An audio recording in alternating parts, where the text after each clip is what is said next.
Madeleine. Do you want to just let the Mums in Bath members know a little bit about who you are and what you do? Yeah, absolutely. So thanks so much for having me. This is exciting.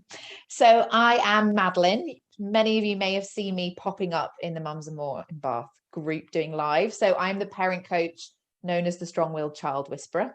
So if you have a tenacious, determined, spirited little one, and maybe you have like battles or tantrums or negotiations and fun things like that with them, then I am really wonderful at helping mums, firstly, to understand that kind of behavior, but also reduce it in a really heart-led way by really nourishing and prioritizing your relationship and your connection with your child. So that's a little bit about what I do. I work 1-to-1, 1-to-2 with parents together and in groups.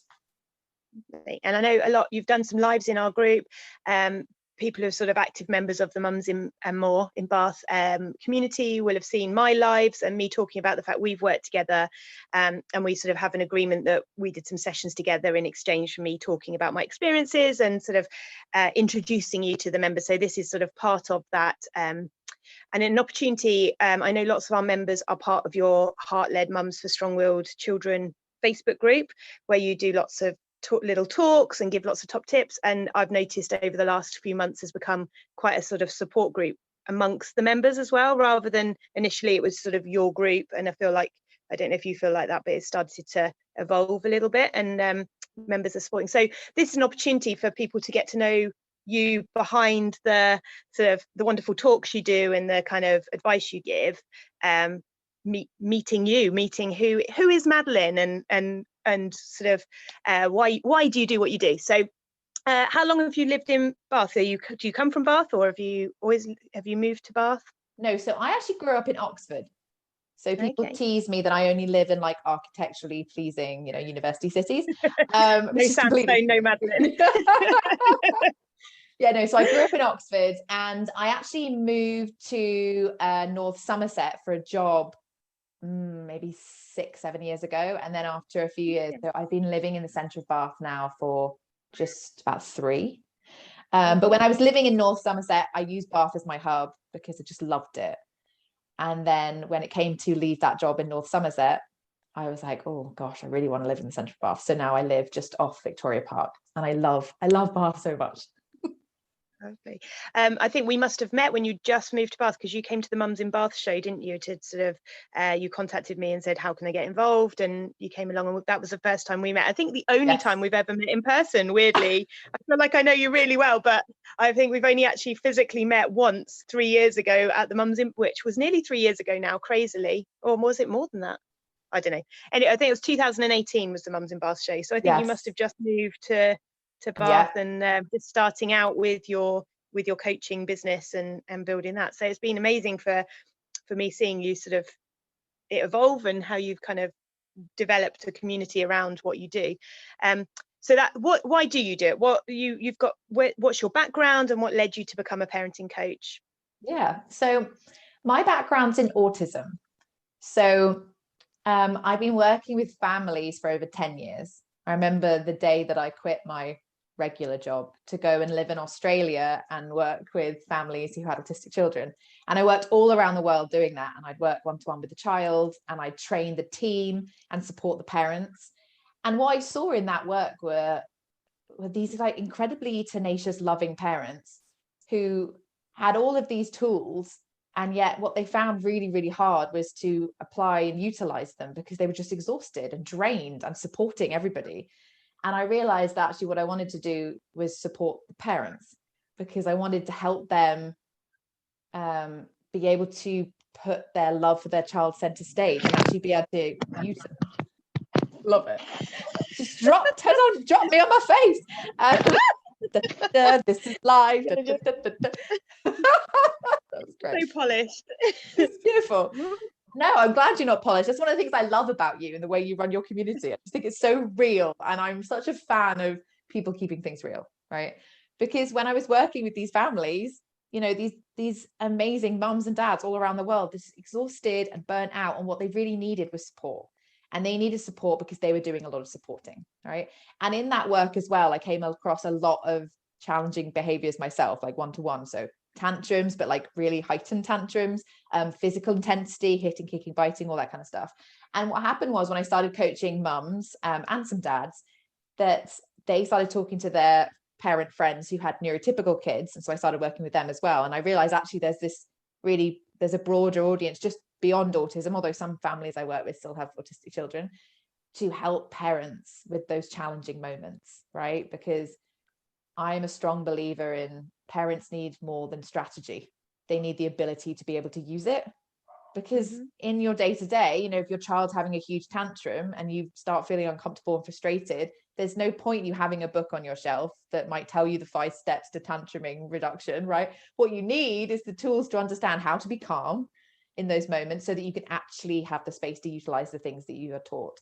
So mindset is a big part of what I do. And it's because I really want to help mums feel calmer, connected to their child in the way that they really want to, and to be kinder to themselves and beat themselves up less and enjoy being a parent a bit more, So that's a background of what I do. So I no longer travel around the world and work with kids one-to-one. So I work with parents all over the world. Lots of them are local to Bath. And it's principally online at the moment. Yeah. Do you miss face-to-face stuff, or do you, because you were quite you did it online quite a lot anyway, didn't you, before, because of the worldwide element of what you do, I guess. Right. You were able to adapt perhaps more easily to the pandemic lifestyle, which is now quite common. Do you miss the face-to-face stuff, or do you think this is the way you'll continue to work as we're able to move forward? So I'm a really strong believer in letting the mums that want to work with me let them know what they want. So at the moment, I am working with someone who really wants one-to-one face-to-face. So I'm doing some sessions at the lovely Soul Spa in Bath. And most of the mums I work with, they like the idea that they can just turn their laptop on. They don't need to commute. They get their hour with me, and then they can go back to whatever it is that they're doing. They like that. So it really depends, I think, what it is that people need. I'm really open to doing more in-person one-to-one. I love it. It's lovely sitting in a room with somebody and being able to, finally hug people again, right, at the end of the session. So I'm definitely open to that, but I'm so grateful for technology, because it's been a real blessing. It's kept us connected. I know sometimes Zoom has driven us mad in this pandemic, but it is extraordinary that I can, log on and have a session with a woman who's in Norway, and then a woman in Singapore, and then a woman who's in Bath, who actually lives down the road from me, but but I can meet her online. So it's pretty amazing. Yeah. And from a parent, having done sessions with you, my first session with you I did from the car, because I was running late and I had to drop my kids off somewhere, and I just got them dropped off 2 minutes before my session with you. So I pulled into a lay-by and did the first session on my phone in the car. So there's an advantage definitely for parents, I think, being able to work online. As lovely as it is to have in person, there's an awful lot of logistics that goes around meeting for 1 hour without your children, whereas you can have an online meeting with the children in the room, potentially, as my children are here today, sort of watching TV and eating their lunch. So there's a flexibility, I guess, for parents as well, being able to do stuff online, which we've all learned to appreciate as well, haven't we? Because I think it was alien to a lot of people, and a lot of people have been able to overcome perhaps their technology fears over the last couple of years to move forward past that, despite it never working. When you set it all up and you have it all ready to go, like I did this morning, and it all still falls apart, but hey. Isn't that just life? I think that's right, and that there's so many obstacles, for a parent reaching out and wanting to work with me, whether it's like time or childcare and all of those kind of things. So if online makes it easier, that's great. You're not the only person who I've done a session with who's in their car. I've done sessions with women who are in their bathroom, they just lock the door, right? And children who come in, pets, whatever it is. But it's like, wow, I just think I honestly do a celebration dance at my desk when a woman reaches out for support. I just think it's freaking amazing. And so whatever we could do to make that easy and accessible is great. So online's awesome. Lovely. So you've lived in Bath for about 3 years. What is it you love Bath? Clearly love beautiful cities and sandstone cities. What is it you love about Bath? What's your sort of, if you were talking to someone who didn't live in Bath, what would you tell them about the wonders of living in Bath? Well, I love the size of Bath. So I've never been a very big city kind of person. Cities like Bristol, like whenever I drive around Bristol, my sat nav is like, you're going the wrong way. So I'm like, So bigger cities are not really my jam. So I really love the size of Bath. I love that I can cycle in to the centre of Bath and see my acupuncturist, and it takes me 5 minutes to get there. I love that it's beautiful. I love so many of the people that I've met here. I also am a giant foodie, so I love that this is like a food heaven. There's just so much good food here. That is a big part of the reasons I love Bath, because I love to eat. I have to say that I cycle in to see my acupuncturist. It takes me 5 minutes. Is possibly one of the most middle class sentences I've ever heard. I love it though. I love that. I mean, that's very Oxford of me, isn't it? I go everywhere on my bike, unless I'm going up, bare flats or something, because that hill is like this. That is ridiculous. So yeah, you need a little motor. A lot of people have motors on their bike. My someone I know used to live at the top of Coombe Down and just had a motor for up the hill, cycle down, motor back up. And that was a good plan. Yes, no, I need one of those bikes. Yeah, I feel like coming from Oxford, that might be cheating, but yeah, no, that definitely would be better for the hills. But mostly, getting in for the food, Bath's in a big bowl, isn't it? So you just go downhill. Yeah, downhill and then stagger back up again. But I guess exactly. If you live near Victoria Park, you've got a fairly flat route into the food. Very small incline. I picked where I live very intentionally.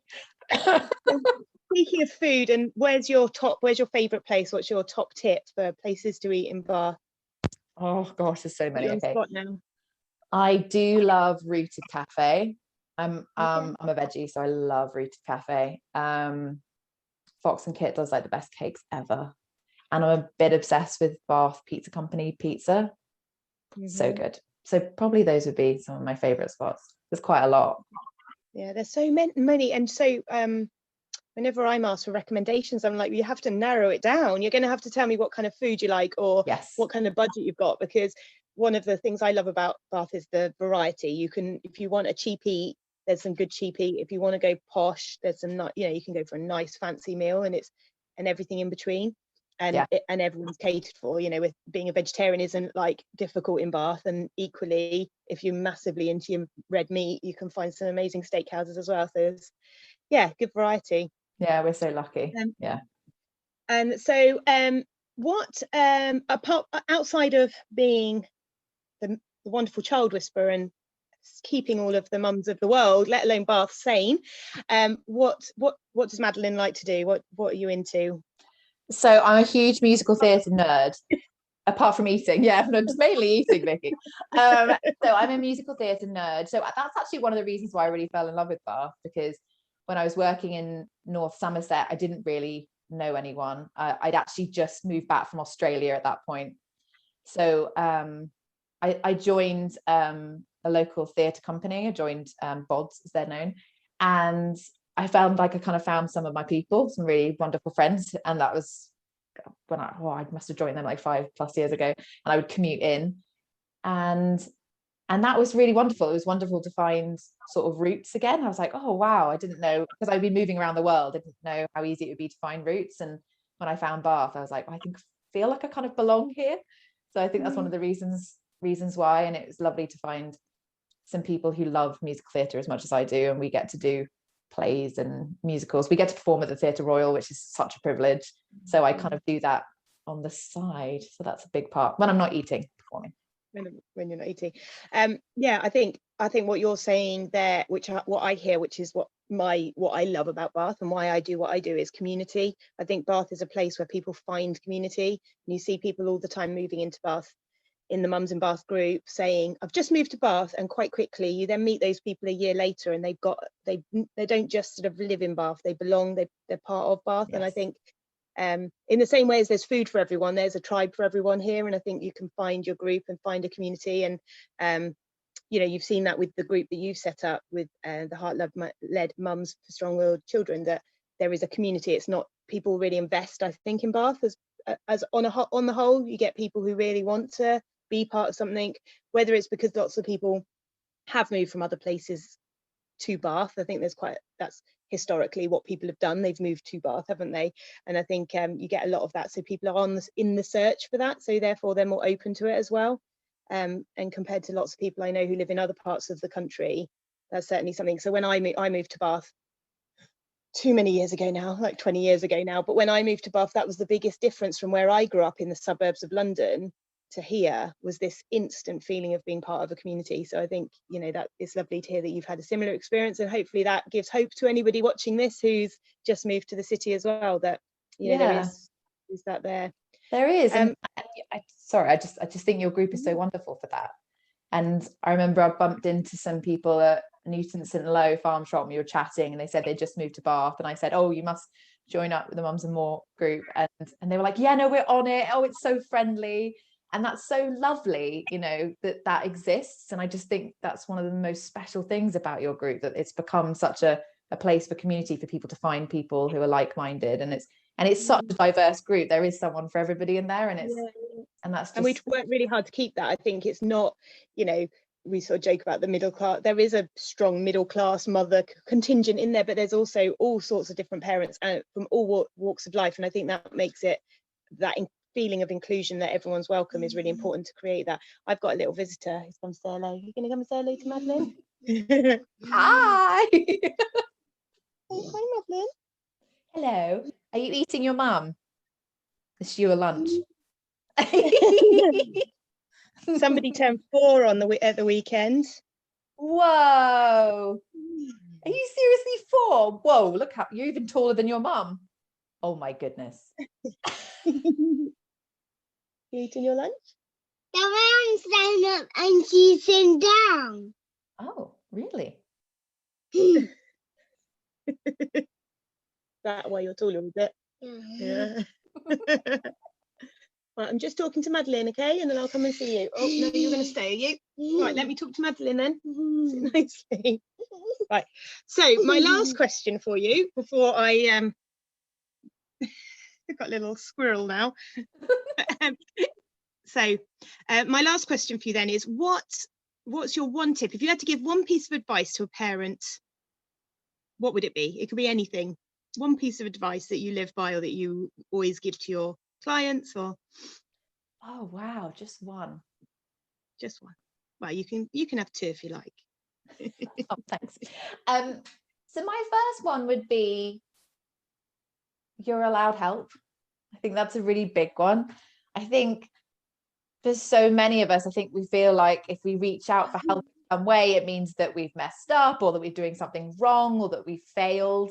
And I actually think that you have the cutest smile. I actually really believe that, like, asking for help is a sign of strength, you know, whether that is, you know, reaching out to a friend, or reaching out to a parent, or reaching out to a professional like me, but giving yourself permission to do that. I think it's a real sign of strength. That's a good piece of advice, and one that I know lots of parents find very difficult, and I know myself, I find it very difficult to ask for help, and that's one thing that working with you really helped me on is what do you want to ask? Do you want to ask Madeleine something? No.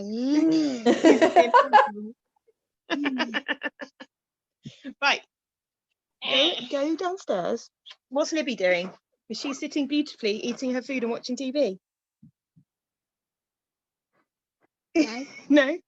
Right. I've got 2 minutes talking to Madeleine, and then sit there a minute. So I think, for me, admitting that it was okay, learning how to ask for help and working with you really helped me to learn it was okay to ask for help, and then that, like you say, a position of strength that comes from that. And actually, when you actually speak up and say, I find this difficult, it's amazing how many other people say, oh yeah, me too, yeah, and we all go, oh, I'm not the only one who finds this tricky, and that's a massive shift for me, certainly. Yeah, absolutely. It's really awesome to know that you're not alone in that.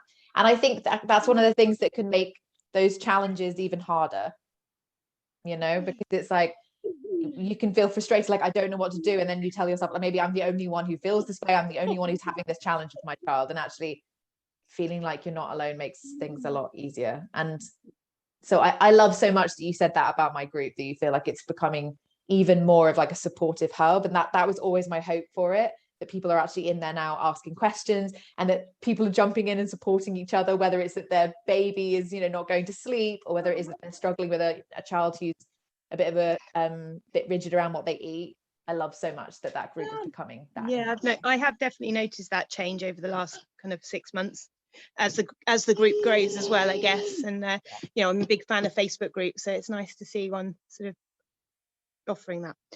So I think we've come to the end. I've now got both children in here. We got the full house. got the full house. I think we did well. We managed to get nearly to the end. A little bit of editing and I think we'll be fine.